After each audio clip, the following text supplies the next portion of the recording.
nightmares in my head, I fear that the thoughts build up until I can't hear, that my mind fills up into a creature, and it haunts me somewhere much deeper. Anxiety, filling up every space, no privacy, and silently, it could build and build until you... Salam sejahtera Malaysia. Berdebar, berderau, apalagi berdegil, entah apa-apa lagi lah. Rakyat Malaysia menantikan siapa 10 MP UMNO yang mau sertai PN. Tapi sebelum itu, semua rakyat Malaysia kena tahu bahawa benda ni hampir mustahil. Kecuali MP-MP ini kaya raya. Kecuali MP-MP ini terlalu kaya. Tapi kalau belum kaya, benda ni tak akan jadi. Sebab mereka terikat dengan prasyarat kontrak. Mereka ada kontrak dengan UMNO. Kontrak mereka pun bukan sedikit. Zuraida kena Kamarudin, kena saman, minta balik wang oleh PKR 10 juta. Tapi kali ini UMNO lebih bijak. UMNO lebih bijak, belajar daripada kesilapan. Jadi mereka telah membuat kontrak persetujuan adanya kontrak di mana mereka perlu bayar 100 juta ringgit Malaysia. 100 juta ringgit Malaysia sekiranya mereka tiba-tiba mengkhianati parti UMNO. 100 juta tu bukan sedikit tau. Jadi kecualilah PAS ada tin Milo yang sangat banyak untuk cari 1 bilion.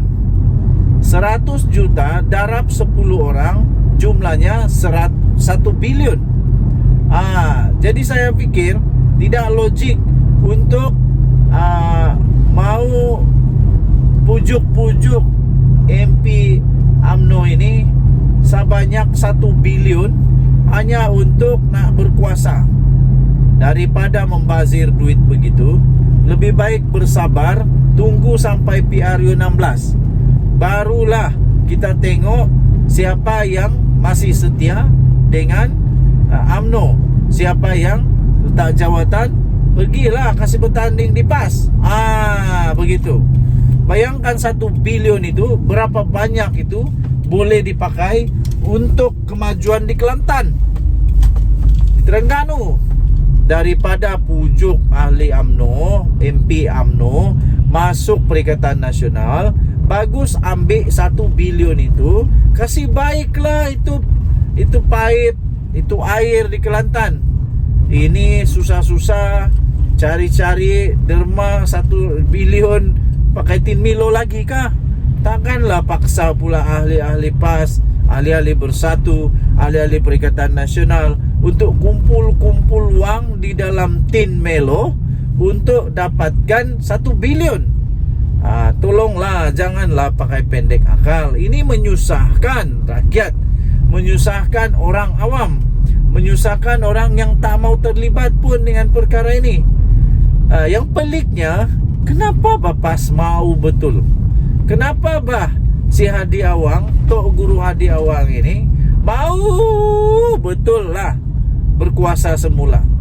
Dulu waktu berkuasa di Putrajaya, waktu berkuasa sebagai kerajaan, kenapa tidak laksanakan semua yang mau dilaksanakan? Tiba-tiba mendiam 1000 bahasa. RUU yang mau diperjuangkan, macam-macam lah nak diperjuangkan. Tapi bila sudah jadi kerajaan, entah mana perjuangannya sudah lupa, terus dilupakan, tiada lagi perjuangan. Tapi bila sudah jadi pembangkang, tiba-tiba semua perjuangan timbul balik. Bila sudah tidak lagi ada berkuasa, barulah mau merebut kuasa. Walaupun Agung sudah beritahu, jangan lagi ada perebutan kuasa. Okey, jadi agak tidak relevan kalau dinyatakan bahawa mereka akan ada 10 MP UMNO yang bakal sertai mereka, kerana ada 100 juta darab 10 orang 1 bilion denda bakal menanti. Jadi saya tidak setuju langsung kalau PAS cuba-cuba untuk pujuk MP UMNO ini, kerana perlu bayar 1 bilion. Perlu bayar 1 bilion. Jadi daripada pujuk, lebih baik kasih baiklah itu pipe di Kelantan. Sedar-sedarlah bahwa walaupun pas banyak duit kah, sikit duit kah, tak kisahlah berapa banyak duit pas, daripada buang untuk pujuk MP UMNO, lebih baiklah kasih baik itu pipe di Kelantan. Kerana bikin apa untuk pujuk-pujuk MP UMNO ini? Kalau mereka boleh dipujuk sekarang, nanti lain kali boleh lagi dipujuk balik mungkin. Mungkin boleh dipujuk balik. Sebab mereka sudah pernah lakukan, boleh lagi lakukan. Tiada masalah itu nanti. Jadi seterusnya nanti kena karma, nanti sendiri pula MP lompat, nanti bising lagi pula. Sudah pun kena karma sebenarnya. Bersatulah yang kena karma besar. Okey. Denyut Nadi Suara Rakyat bergema di channel ini. Bye-bye.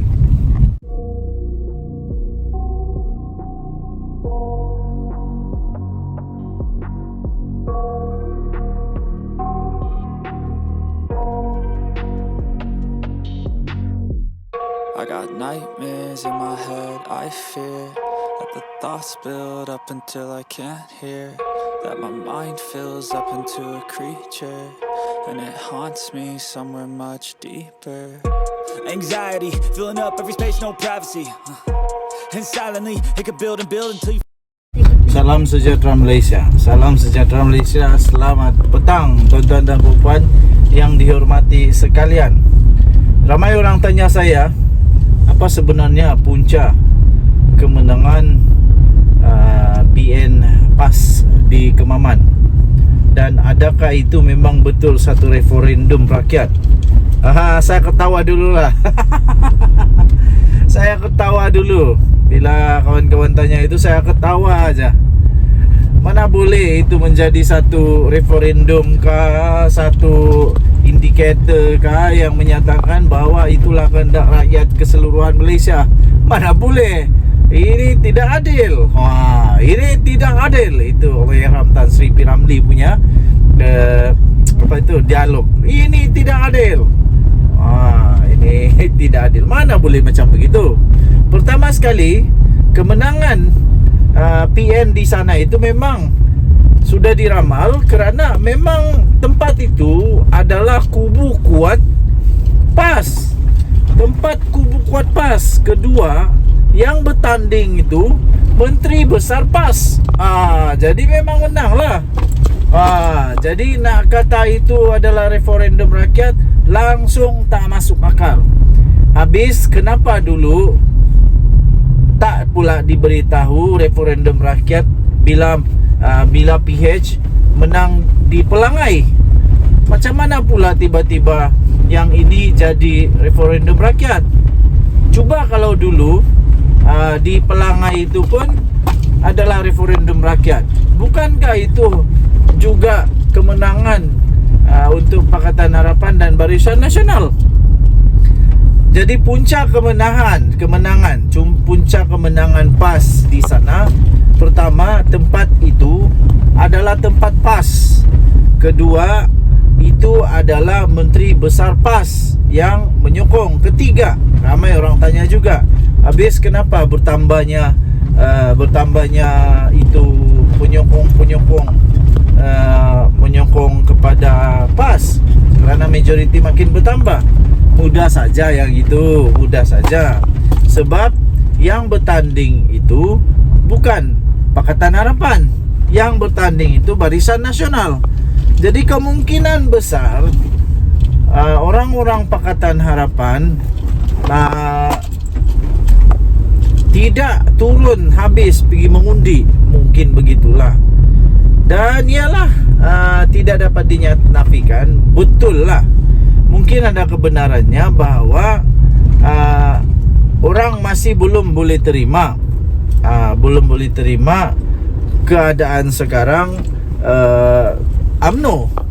Tapi untuk nyatakan itu adalah referendum rakyat, lemak, senang-senang saya cakap macam begitu.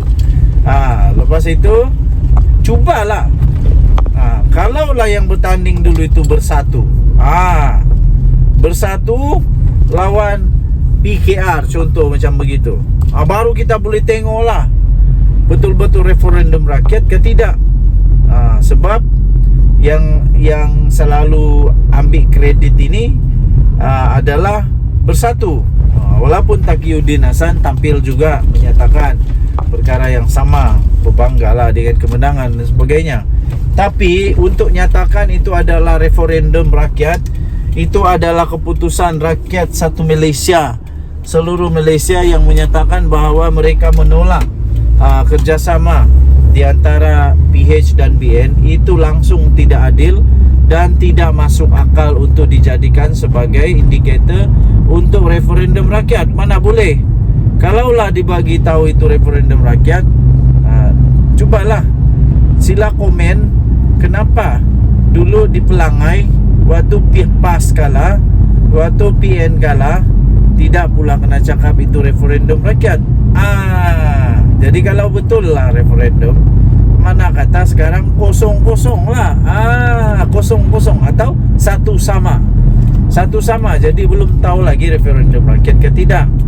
Sebab ramai juga orang di Malaysia ini yang tidak menyokong bahawa itu adalah referendum rakyat. Mungkin kepimpinan PAS dan Perikatan Nasional bolehlah syok sendiri, kata itu referendum rakyat. Tapi penentunya ialah pada pilihan raya umum akan datang. Itu penentu dia. Pilihan raya umum PRU ke-16 itulah penentu dia, sama ada itu adalah referendum rakyat atau tidak. Jadi kalau PRU 16 nanti memang terbukti bahawa PAS menang besar lagi, itu bolehlah kita kata itulah referendum rakyat. Tapi kalau untuk pilihan raya kecil untuk Parlimen Kemaman ini nak dijadikan indikator untuk disebut sebagai referendum rakyat ataupun suara rakyat seluruh Malaysia, tak masuk akal langsung, dan itu adalah fikiran orang-orang yang pendek akal. Saya tidak setujulah. Saya tidak setuju dijadikan sebagai referendum. Tapi kalau nak tunjukkan bahawa PAS itu makin kuat, ya itu memang agak betul untuk di Terengganu sahaja. Di tempat lain belum tahu. Di tempat lain belum tahu. Di negeri lain belum tahu. Mungkin di Terengganu, di Kelantan, ya mungkin. Jadi apa-apapun, kita jangan buat keputusan awal. Kita tunggu referendum rakyat pada PRU 16, baru ngam referendum yang rakyat PRU 16, barulah kita boleh sebut sebagai referendum rakyat. Saya fikir bukan mudah juga untuk PAS menang besar. Begitu juga dengan Pakatan Harapan lah, pun bukan mudah juga untuk menang besar. Denyut Nadi Suara Rakyat bergema di channel ini. Jangan lupa untuk tekan butang subscribe, like dan share. Malaysia kita punya, cintai Malaysia aku, kita jaga kita. Bye-bye.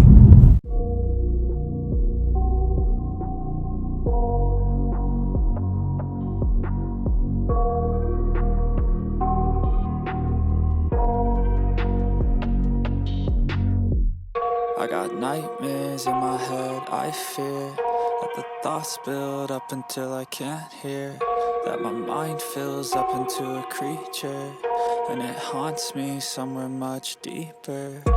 Anxiety, filling up every space, no privacy. And silently, it could build and build until you... Salam sejahtera Malaysia. Denyut Nadi Suara Rakyat bergema di channel ini. Okey, ramai orang menjangkakan bahawa Hadi Awang bakal akan mengumumkan perkara yang penting dalam masa terdekat. Tetapi yang menjadi persoalan, apakah pengumuman yang bakal dia akan umumkan pada masa yang terdekat? Kita tahu Samsuri sekarang ini sudah diwar-warkan, sudah menjadi viral bahawa beliau adalah masa depan baru untuk PAS. dan beliau juga dikatakan adalah Perdana Menteri untuk PAS. Sekiranya PAS berjaya mengambil alih kepimpinan di Putrajaya. Jadi senang cerita ialah kita dapat buat kesimpulan pendek rasanya mungkin perkara ini terjadi, yaitu Hadi Awang mungkin bakal akan mengumumkan bahawa dia akan bersara dari politik dan menyerahkan kepimpinan beliau sebagai Presiden PAS, bos PAS yang sudah lama menjadi bos PAS, kepada Samsuri, Menteri Besar Terengganu ini. Tidak mustahil ini berlaku, kerana agak pelik juga kalau terjadi seperti UMNO, di mana Ismail Sabri Yaakob menjadi Perdana Menteri tapi presidennya Zahid Hamidi. Sebab itu akan menjadikan banyak konflik dalaman, terutama mungkin berulang lagi desakan-desakan untuk membubarkan parlimen dan sebagainya, yang seperti terjadi dulu itu.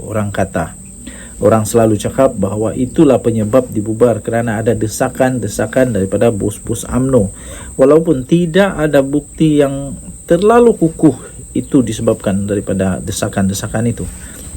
Okey, jadi berbalik semula kepada Hadi Awang dan juga Samsuri. Saya cukup setuju sebenarnya kalau Hadi Awang step down, bersara dari politik dan menyerahkan kepimpinan PAS kepada Samsuri yang lebih muda. Fikirannya saya fikir jauh lebih tenang dan pemikirannya lebih terbuka, lebih luas dan lebih mudah untuk dibawa berbincang oleh kerajaan, oleh pembangkang atau oleh siapa saja. Lebih mudah untuk dibawa berbincang. Lagi pula sekarang ini Ahmad Samsuri belum ada lagi sebarang keadaan ataupun sebarang masalah yang berkaitan dengan terlalu ketahuan atau terlalu ketara ekstrimnya politik. Jadi saya fikir Hadi Awang baguslah kalau dia betul-betul mengumumkan nanti bahawa dia nak bersara dan dia serahkan kepimpinan kepada Samsuri. Ini akan membuatkan politik negara akan reshape. Saya fikir akan ada banyak perubahan ketara dari segi kepimpinan, dari segi cara pandang pembangkang, cara berbincang pembangkang. Malah kalau betul PAS Samsuri jadi Perdana Menteri, saya fikir akan jauh lebih berbeza daripada cara pentadbiran Hadi Awang. Jadi tidaklah sesuai kalau Hadi Awang masih bos PAS tetapi Perdana Menterinya pula bukan bos. Sebab itu akan banyak konflik dalaman terjadi.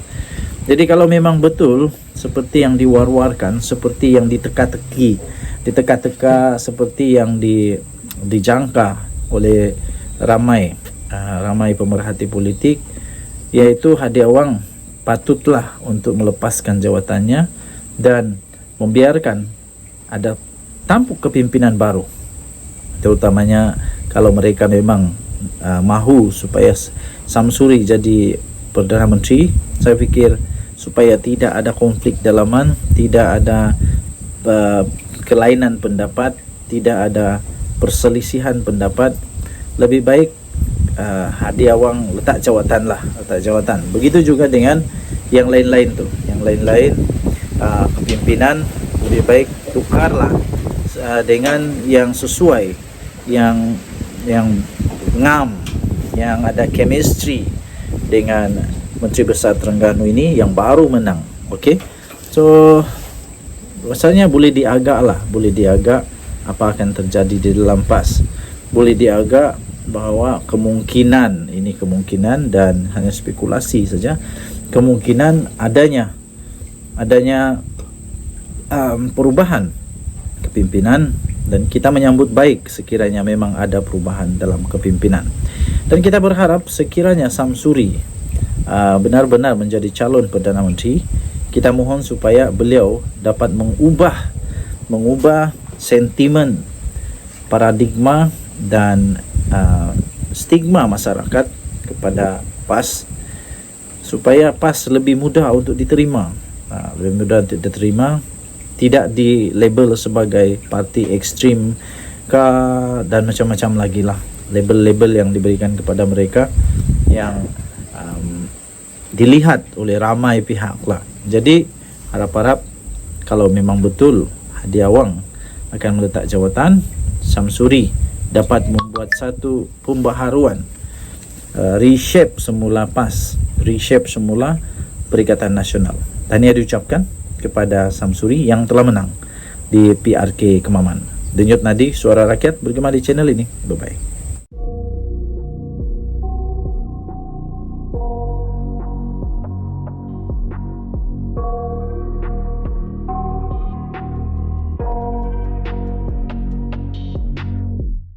I got nightmares in my head, I fear that the thoughts build up until I can't hear, that my mind fills up into a creature, and it haunts me somewhere much deeper.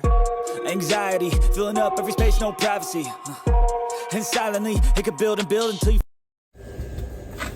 Salam sejahtera Malaysia. Baru tadi ada lagi ugutan kepada Perdana Menteri Datuk Seri Anwar Ibrahim. Kononnya rumah dia bakal tunggu je kena bom. Ini kawan saya kata, apalagi kawan saya pun naik darah. Meradang juga dia. Dia kata begini, orang-orang yang macam ni baguslah dibuang negara kah? Pihak polis bolehlah ini cadangan dari itu kawan, tapi agak tidak masuk akal, tapi mungkin boleh dibuat. Kalau keterlaluan sudah patut dibuat, saya pun tidak pastilah. Sila berikan komen kamu. Ada kawan cakap, bagus dia itu kasih siar dia punya muka, kasih bagi tahu seluruh Malaysia, ini orang ini orang yang mengugut Perdana Menteri. Lepas itu kawan cakap, kalau di Korea Utara nasib baik kita bukan Korea Utara. Syukurlah kita di negara Malaysia yang masih ada hak asasi manusia. Kalau di Korea Utara orang macam tu, apa yang dia jadi? Mungkin dia akan diseret di belakang lori di jalan raya diseret, diikat, diseret, dibiarkan sampai mati. Nasib baik kita bukan di Korea Utara. Syukurlah kita bukan di Korea Utara. Apapun, saya harap supaya pihak polis dapat mengambil tindakan sewajarnya, untuk orang ini menurut perlembagaan lunas-lunas undang-undang kita, menurut semua undang-undang sedia ada. Ialah kita kena jaga hak mereka juga sebagai manusia, rakyat di Malaysia. Mereka belum bersalah selagi belum dibuktikan bersalah. Tapi perbuatan-perbuatan sebegini harus dihentikan, harus dihentikan segera. Ada juga kawan-kawan cakap buang negara sajalah, seperti yang awal cakap tadi, bukan senang-senang buang negara. Bukan senang-senang buang negara, tapi mungkin cukuplah untuk kasih dulu pengajaran, denda, kasih masuk penjara kah, kasih masuk jail kah. Lepas tu kalau dia penjawat awam, bagi dia pengajaran sikit, boleh kasih gugurlah dia daripada kerja kah, biar dia tahu. Sebab mengugut ini jenayah. Jadi kalau kena penjara, kena denda, gelap masa depan, baru mau menyesal pun tiada guna sudah. Selepas ini muncul lagi pula, kata Anwar zalim lah, kata Anwar itulah, inilah. Saya bukan penyokong Datuk Seri Anwar Ibrahim, bukan. Saya tak pernah undi Anwar Ibrahim. Saya beritahu terus terang, saya tidak pernah undi Perdana Menteri Datuk Seri Anwar Ibrahim pada PRU kah, PRN kah, PRK kan, tidak pernah. Saya tidak pernah undi dia. Kenapa saya tidak pernah undi dia? Sebab dia tidak pernah bertanding di tempat kami. Jadi saya tidak pernah undi saya tidak pernah undi dia. Tapi saya tetap tidak suka saya tetap tidak sokong dan saya tetap mengecam kepada tindakan-tindakan pelaku-pelaku begini nih. Okey? Tinggalkan komen anda.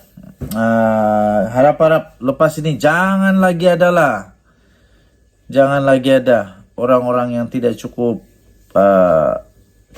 otak ataupun yang masuk angin di otak kah atau penuh ayak ke dalam otak kah, itu yang masalah. Okey, kita biarkan polis Diraja Malaysia untuk melaksanakan tugas mereka. Bye-bye. Salam sejahtera Malaysia. Denyut nanti suara rakyat bergema GTA channel ini. Pagi-pagi ini saya terkejut bila dapat berita daripada Harapan Daily menyatakan ada seorang lelaki yang saya fikir otak dia masuk angin ataupun masuk air ataupun dia ini memang tak ada otak atau apa istilah dia, otak udang kah, atau otak di lutut kah, saya pun tidak tahulah. Tapi menurut tangkap layar yang diterima yang baru saya nampak di Harapan Daily ini, ada seorang lelaki ni, dia telah mengeluarkan kata-kata ugutan kepada Perdana Menteri Datuk Seri Anwar Ibrahim. Dia kata semua rakyat Malaysia dah benci dengan Anwar, nak tunggu kena bom lah dia punya rumah. Aduh, otak letak di mana ni? Letak di lutut kah atau letak di mana? Pertama sekali, ayat dia pun sudah salah. Bukan semua rakyat di Malaysia benci dengan Anwar Ibrahim. Bukan semua rakyat di Malaysia benci dengan Hadi Awang. Bukan semua rakyat di Malaysia benci dengan Muhyiddin. Bukan semua rakyat di Malaysia benci Mahathir. Bukan semua rakyat Malaysia benci Zahid Hamidi. Bukan semua, bukan semua. Ada juga rakyat Malaysia yang masih lagi menghargai mereka. Dan kerana bukan semua, bukan majoriti bukan majoriti. Buktinya Datuk Seri Anwar Ibrahim dia dapat majoriti jadi Perdana Menteri. Alamak, itu pun tidak dapat fikirkah? Otak simpan di mana saya pun tidak tahulah. Seterusnya, paci-paci, maci-maci, nenek-nenek, atuk-atuk, datuk-datuk di rumah, di kampung, dimanapun anda berada, sebelum buat apa-apa fikir dulu. Sekarang lelaki ni pasti sudah dalam masalah besar. Tak lama lagi, saya boleh confirm tak lama lagi kalau ada laporan polis dibuat, tak lama lagi dia akan kena angkut lah. Sudah kena angkut lepas ini, baru tahu dunia ini besar ke kecil. Okey, walaupun begitu, lelaki itu berkata dia punya akaun kena godam. Akaun dia kena godam. Tapi nanti polis tahulah sesat. Akaun kena godam atau otak yang kena godam. Yang saya tidak faham, kenapa orang benci sangat? Kenapa orang benci sangat dengan Perdana Menteri Datuk Seri Anwar Ibrahim? Lepas itu dalam kata-kata itu juga, dalam tulisan itu juga, bukan sahaja ada ugutan tentang bom rumah, tapi juga ada fitnah yang teruk di sana. Jadi ada dua kesalahan yang dibuat di situlah. Satu ugutan bom, kedua fitnah. Fitnah itu dia tulis di sana, dia kata seolah-olah Datuk Seri Anwar Ibrahim ini seolah-olah seorang penyokong kepada LGBT. Aduh. Dari mana kamu tahu benda ni? Dari mana kamu tahu benda ni? Siapa yang ajar kamu buat fitnah ni? Setahu saya fitnah itu salah, berdosa dan tak baik. Bukan saja boleh dihukum di penjara, tapi juga akan kena hukum di akhirat nanti kerana memfitnah. Kawan saya kata memfitnah itu dosa dia, hukum dia, dia punya akibat dia itu jauh lebih teruk daripada membunuh. Jadi janganlah teruk betul Kamu sudah rosakkan diri kamu sendiri. Okey, jadi kepada pihak polis, sila ambil tindakan segera. Jangan lagi cuba untuk beri muka kepada orang-orang yang begini. Kepada pihak polis, jangan lagi beri belas kasihan yang terlalu-lalu lah. Ini sudah melebih-lebih ni. Orang kata lemak. Ni dah lemak ni. Ini sudah melebih-lebih. Kerana tidak ada, mungkin kerana belum ada tindakan yang sangat tegas diambil kepada mereka. Jadi ini menyebabkan ramai orang lagi muncul sana sini yang berani untuk mengugut Perdana Menteri kita. Yang diugut ini Perdana Menteri, bukannya budak sekolah kah, bukannya pacik tepi jalan kah. Even budak sekolah kah, pacik tepi jalan kah, kalau diugut, orang pengugut itu patut juga ditangkap. Ini kan pula Perdana Menteri. Ini kan pula Perdana Menteri. Macam mana Perdana Menteri boleh diugut dengan mudah? Jadi kita harap pihak polis cepat-cepat siasat perkara ini, tangkap cepat-cepat orang yang mengugut ini. Okey, so tahniah diucapkan kepada pihak polis in advance kerana pasti akan menjalankan tugas dengan baik. Selamat berhujung minggu kepada semua rakyat Malaysia. Denyut nadi suara rakyat bergema di channel ini. Bye-bye.